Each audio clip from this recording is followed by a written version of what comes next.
Ini dia adalah sebuah kebun di kawasan Long, Aceh Besar. Kebun ini banyak pohon engau, pohon nira. Nah, ini pohon nira nih, banyak, tapi sepertinya tidak diambil airnya. Tidak diambil airnya nira ini.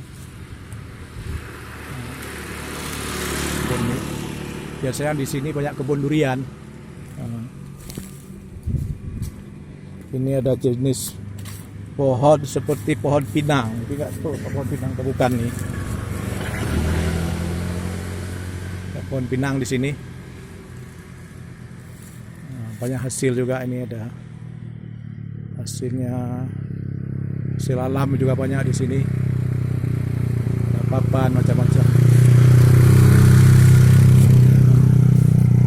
Kayu-kayu bawa pulang nih dari Long.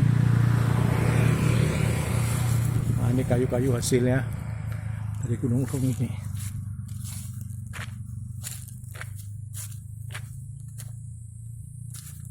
Banyak hasil di gunung ini.